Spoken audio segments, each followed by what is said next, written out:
Hello and welcome to Big Picture. I am Vishal Dahiya and today we will talk about Indian dairy industry and the free trade agreement. A few days ago, India decided against joining the Regional Comprehensive Economic Partnership, that is RCEP, which is a free trade agreement between more than a dozen countries. In the run-up to the RCEP meet, the domestic dairy industry has been very vocal about its apprehensions regarding this FTA. India has been the leading producer and consumer of dairy products with a sustained growth over the years. The estimated production of milk in 2018-19 was around 187 million tons. Milk is equally important to both the farmers and the consumers. So what are the reservations of the dairy industry and dairy farmers about joining a free trade agreement, and what is the way ahead on this particular matter? For more on this, we're joined by a distinguished panel of guests in the studio. Let me first introduce the guest to you, beginning with Mr. Krishan Pathak. He's a former Vice Chancellor of Deen, Upadhyaya Veterinary Animal Sciences University and a dairy expert as well. We also have with us industry representatives, Mr. Ravindra Pandey. He's the business head of Gopaljee Dairy Foods Private Limited. And we have with us Mr. Alok Sinha, former Additional Secretary, Ministry of Agriculture, with us as well. Let me begin with you, Mr. Pandey, and let's try and understand as to what have been the reservations of the dairy industry with respect to the free trade agreement. What is it that is stopping you guys from going ahead and letting the government join free trade agreements like the RCEP or maybe others as well? What are your apprehensions? See, in fact, I was part of the Indian Dairy Association that meeting and the committee which gave the representation to Prime Minister before going to Thailand. The major apprehension is in India per animal production is very low, whereas in New Zealand, Australia it is pretty high. And the logic and data which was given earlier that India will be after say 15 years down the line, say by 2033, we will have a deficit of milk, which is not right. India will have excess much more than the demand the country have. As of now also we are highest in milk production, as you have rightly said. And what happens, suppose we start the import, today there is tariff on skim milk powder is 60%, and if we take Indian rupees today, New Zealand prices today is 208 rupees. And in India, today's price SMP is 330 rupees. Suppose 208 rupees in free trade agreement, if it is coming at 208 rupees, the SMP prices will go much below in India. So all the farmers who are doing the milk production, they will not get their remunerative prices. So close to 100 million farmers are there in this trade, and if it is applied, almost 50 million people will be jobless. So entire dairy industry, all the people, they were very much worried if it is free trade agreement is done, our dairy sector and farmers and realization will be much lower. Okay. And the people will be out of job. Okay, so that's the major concern. We also have with us another representative from the dairy industry, Mr. Tejas Kumar Bipin Chandra Patel. Is the director of Amul Dairy. He is with us on the phone line from Gujarat. Mr. Patel, from your perspective, that is from the industry's perspective, the dairy industry's perspective, the same question I would like to put to you. What are the apprehensions? अच्छा, dairy industries जैसे कि गुजरात के अंदर पहले ही start हुआ, और आपने देखा भी होगा पहले रोजगारी और यहाँ के जो पुअर जो पीपल थे उनके बारे में सोचा, और उन्होंने पहली बार अमूल मिल्क यूनियन लिमिटेड यानी कि अमूल से एक कोऑपरेटिव डेयरी की सोच रखी, और उससे आज यहाँ 70 ईयर के बाद करीबन जो बात पहले जो भैया ने बताई 100 मिलियन फार्मर्स की रोजी रोटी का सवाल है। एफटीए में मैं अमेरिका में भी देखा है कि वहाँ की गवर्नमेंट कैसे काम करती है। तो वहाँ जैसे हमारा इंडियन मिल्क है वो यूरोपियन कंट्री नहीं लेती, अमेरिकन गवर्नमेंट भी नहीं लेती, और वहाँ हमें अमूल का जो भी कुछ करना है तो वहीं के ही फार्मर से दूध इकट्ठा करके कुछ ना कुछ करना पड़ता है। तो भविष्य के लिए जो एफटीए जो इंडिया में लागू मिल्क के बारे में हो तो बहुत बड़ी दिक्कत आ सकती है। बहुत से लोग जो इससे जुड़े हुए हैं, इसके माध्यम से अपनी रोजी रोटी कमा रहे हैं। जैसे आप सोचिए कि रूरल का बहुत बड़ा, जैसे एक फार्मिंग का जो भी इनकम है, उतना ही इनकम ये मिल्क प्रोड्यूसर जितने भी है वो उनका है जी। हमने बहुत देखा कि फार्मर जितना इसमें से पैसा इनकम कर रहे हैं, उतना ही पैसा मिल्क से लोग कमा रहे हैं। जी। देखिए, जो बाहर से जो भी दूध आएगा, वैसे तो वहां से आएगा, वो कैसा दूध रहेगा वो तो नहीं मालूम है, लेकिन यहाँ का जो A2 दूध अपना पारंपरिक तरीके से जो पूरे भारत में जो प्रोड्यूस हो रहा है, जैसे हमारे यहाँ पहले एक आपको एग्जांपल दे कि कोलगेट आया तो कोलगेट पहले बोल रहा था कि आप लोग सॉल्ट घिस रहे हैं, और वैसे लगा के डाल दिया। आज हम कोलगेट ले रहे हैं, उसमें लिखा होता है कि सॉल्ट कोलगेट। तो आप ऐसे 50 साल के बाद आप सोचिए कि क्या होगा देश की, क्या इकोनॉमी रहेगी, देश के फार्मर क्या करेंगे। तो FTA आने से बहुत बड़ी गंभीर परिस्थिति निर्माण हो सकती है, ऐसा हमारा खुद का मानना है। और हमारे जो चेयरमैन है राम सिंह परमार जी, हमारे जो GCM के जी पटेल साहब, बिल्कुल दो बातें आपने कही, and you know I like to bring these 2 points back to both of you, mister Alok and Mr. Pathak. But first, Mr. Pathak, to you I would like to come. 2 aspects which are coming in here is, one is about the livelihood of those who are engaged in this business, and second is the quality as well of the stuff which would be imported if we join the free trade agreement. So are these apprehensions, according to you, rightly placed? I think, as he rightly said, that livelihood, you know, that Indian dairy industry is totally in the hands of the smallholders. 80% or we say that 150 million people, they are involved in this industry. Some are in the production, some are in the procurement, some are in the transport, some are involved in the value addition. So definitely this is a major source of livelihood. In agriculture sector, if we look, then the dairy, it is a major source of livelihood as well as of the rural economy. So definitely I agree that if we go for this RCEP, then or FTA, definitely these people will be affected. Second thing is that our Honorable Prime Minister is continuously, he is saying that we have to double the farmers' income. That doubling the farmer income, he doesn't mean that it is only through the agriculture. It is involving the dairy is also an important part of that. So that is also important. So, and next thing is that the government also promoting our indigenous breeds also. Nowadays we are talking about the huge market for A2 milk. So that these things, they are definitely going to be affected if we allow these big dairy companies to work in India. Okay. Yeah. Okay. So these are the aspects. Mr. Sinha, from your experience, both within the government and having looked at the entire scenario, do you believe the main cause of concern out here seemingly is that reducing the tariff barrier would open the floodgates, and that would be detrimental to the interests of the Indian farmers who are involved in with the dairy industry, and that number is quite large, quite huge. If I'm looking at the numbers, according to one of the reports, is around 10 crore. You know, it is always a double-edged weapon when you have import restrictions. So whether to have import restriction or free trade, you got to debate it out in the given circumstances. Right now, I suppose I would also agree that not letting in the lower priced milk and milk products from the other countries into India is good for the dairy industry.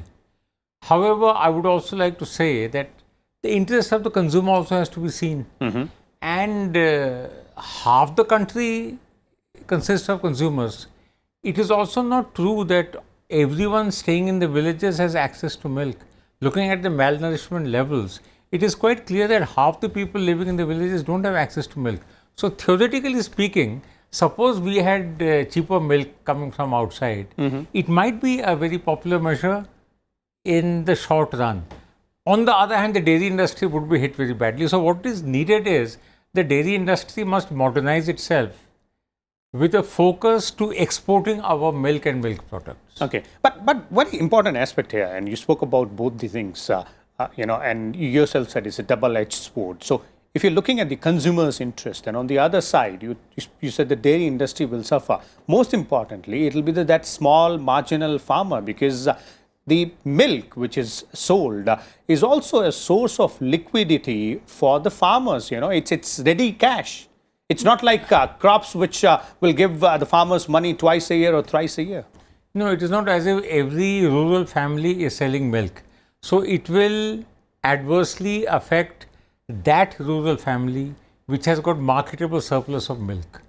Half the families do not have marketable surplus of milk. Well, that number is around 10 crore. So 10 crore is a significant number in our country. I would not like to take the debate beyond a point, but I think one has to strike a balance between free trade and import restriction, between the interest of the consumer and the farmer, and also not generalizing about the farmer. The Indian farming community is not a cohesive community. 2/3 of them are either landless or small and marginal farmers. Well, yes. They do not sell milk to the dairy industry.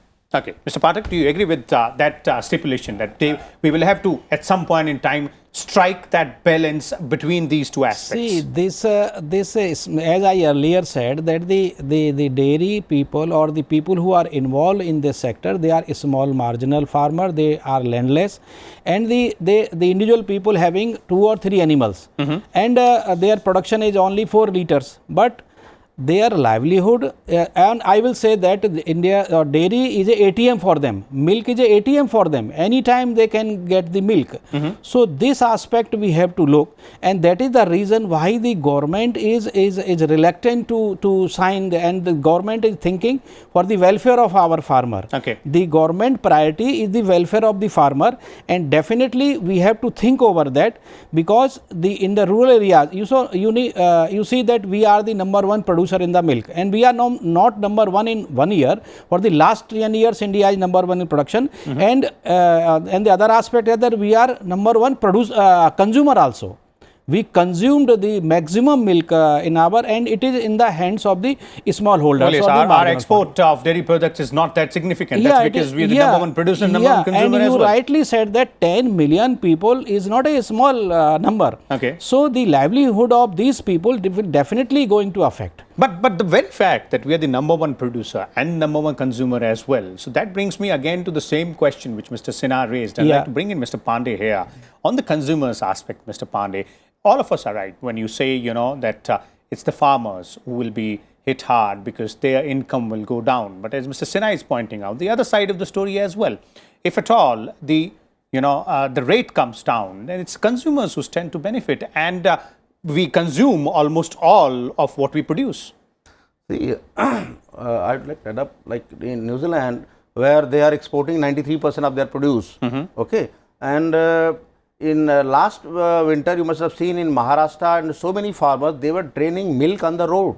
There was clearly on the news, and media has shown on that, because they were not getting the remunerative prices. The cost of production was much more than the price they were getting. You can see the other crop also, whenever prices they are not getting prices, it is thrown. Onions and potatoes and all those. So what is happening? Government has given export subsidy. When government gave export subsidy, lot of skim milk powder from India got exported. When it got exported, all the farmers, they got a good price for that. And moreover, if they will not get the price, so many cattle will keep on roaming on the road, because once they are not getting good price on the milk, it will be just left open. So we have to see the bigger mass on that, because a lot of where mechanization and things are happening in abroad, where one person they have got farm sizes, herd sizes where 100, 500 or 1000. Well, the average number of milch animals per farm in New Zealand, which you mentioned, is around 355 with comparison to India, where it's just 2. But that brings me to another thing. That does the solution lie somewhere that we need to bring down the cost of production, Mr. Sinha? Will that be the solution, that we somehow bring down the cost of production for the farmers and also increase the quality and the quantity as well of the milk produced? Well, let me try to answer your question by bringing the National Food Security Act. The National Food Security Act gives subsidized quantities of wheat and rice to the BPL families.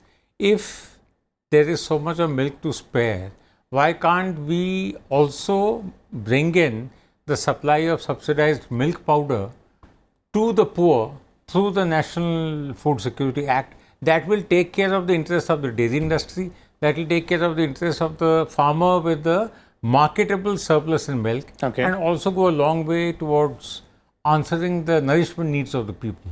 Because, you know, in India, the rural outmigration is on the increase. It seems to be unstoppable. And the migration of the villagers who are landless or small and marginal farmers into the cities as laborers and urban construction labor, etc., is on the increase. I don't think they have the money to buy milk. Okay, but I have never seen any poor family in the city going to buy milk and giving it to the children. well, that is, you know, quite a pertinent observation out there, because milk is, you can say, related to the social status or the economic status as well. You know, I would agree with Mr. Sinha. Would you, Mr. Pathak, that milk denotes that if a family has more money, they'll spend more on, you know, nutritional things like milk, and does the suggestions coming in from Mr. Sinha, would that be an feasible way to move ahead with? Definitely. Before I comment on his comment, that another thing we have to think that the involvement of women in dairy sector is more here. That is also very important, because you see the example of Gujarat dairy cooperative movement in UP also. Large number of the women they are involved in that, and for small, as Mr. Sinha is saying, that for small families the source of nutrition is the milk. This is the only source of nutrition is the milk, and if they get good price, definitely they are going to have more other things. Okay. So that aspect is also very important, and I agree that the quality of milk we should go for the betterment of the quality and the value addition. Another aspect is the value addition, and what we are getting from outside the country, except we are getting cheese now from, if you in the dairy market, we are not producing cheese. So we should educate our people. We should tell the dairy people here that we should go for the value addition. So all these aspects, if we think, definitely this industry, as I said earlier, that this is a big industry and this is a big boon for the small or landless farmers. Okay, one more thing, Mr. Pathak, that in addition to quality and value addition, should we also not focus on the quantity? Because I'm looking at the figures again here with respect to New Zealand, because you know that was one of the countries in the FTA, and we're looking at all the figures. The milk yield, the liters per day in New Zealand is 13, where in India it's 3.5. So if we are able to go ahead and increase this quantity, we might as well solve the problem in terms of you know, the remuneration or remunerative prices for farmers concerned are there. Fully agree with you. It is also true, as I said, that we are number one in production, but we are number one in the animal population also. And per animal production is very less. As you said, that in comparison to New Zealand, we produce only 3 to 4 liter. So that's why now the government, they have started new programs to upgrade our own breeds, so that and there is a strong need. I think government is doing lot of things for the upgradation of the genetic material of available in our farmers. And for example, I can give you one example for the improvement and conservation of our indigenous breed. The government has launched that Gopaljee mission. So, and sometimes people think that our own breeds of the cattle, I am talking particularly about the cattle breeds, that our own breed, they don't produce much milk, but I differ from them. Our own breed, if they are genetically superior, if we do this scientifically, then our production of these cattle is also 15 to 25 liters. Okay. So there is a need, and that's why the government is now focusing and spending a lot of money for the upgradation, genetic upgradation, to increase the milk production of our own indigenous breed. And if we go for that international market, definitely our A2 milk from our indigenous cattle, it is very healthy for human being also, So these things, I think government is doing lot for the farmers. Okay, Mr. Pandey, two aspects. How can the dairy industry, or how, if it is doing, then how is it contributing in terms of the value addition aspect, which Mr. Pathak pointed out, and increasing the quantity as well, so that the original question, apprehension which you raised of the prices coming down for the farmers, that perhaps might be addressed there. See, even government, cooperative sector as well as private sector, both are doing a lot of work on the AI, artificial insemination, where we are getting, because you have rightly said only 3.5 liter per animal, that is we are getting. So, by doing the AI, yield per animal is getting increased. And see, if you suppose government has to do the FTA and all, 8 to 10 rupees per liter subsidy needs to be given to the farmer to equalize the New Zealand Australia prices, if at all they need to do. So, because per animal production will, if you increase, because he is investing same time, all the family members, the housewives, whoever there in the women working in the dairy sector, they are investing same time. So, work is being done, and government is also working on this semen that is with high yield, that is being worked. So, if that is increased from 3.5 to say 7 liter or so, even 6 liter, the disparity will be removed. Okay. Yeah. And that would might go ahead and give us a solution. One final question to you, Mr. Sinha, that what are the ways in which we can move ahead, and are these the solutions, as in quality, quantity and value addition, improvement in all these areas? You know, I mean, there's no doubt about one thing. The pricing mechanism for the dairy industry is not in favor of the farmer. To give a very simple example, 1 liter of milk we pay about 35 rupees, and 1 liter of water, bottled water, which costs almost nothing to produce, we easily pay 20 rupees, have half a bottle and throw the other half bottle of water away. So therefore, the pricing has to be rectified. Now, we should take advantage of the size of the big vastness of the Indian market. If we go in for mass scale distribution of milk by encouraging better milk output and buying that milk, converting it into milk powder, and then distributing it at a subsidized rate through the National Food Security Act to the BPL family, I think it will take care of the dairy industry, it will take care of the farmer with marketable surplus of milk, and it will take care of the poor. The Indian market is so big, we can exploit it. But it needs to be thought out very well. Okay, so there it is, as all our panelists have pointed out, vis-a-vis the dairy industry and its apprehensions with respect to the free trade agreement. But there are solutions as well. While India is the largest producer in as far as milk is concerned, it's also the largest consumer. And as our panelists are pointing out, perhaps the solution lies within this ecosystem only, by making improvements on the quality of the milk we produce, the quantity of the milk which we produce, and perhaps making some value additions as well, so that both the farmers and the consumers can benefit. We'll come back again tomorrow with a different topic and different set of guests. Till then, keep watching Rajya Sabha Television.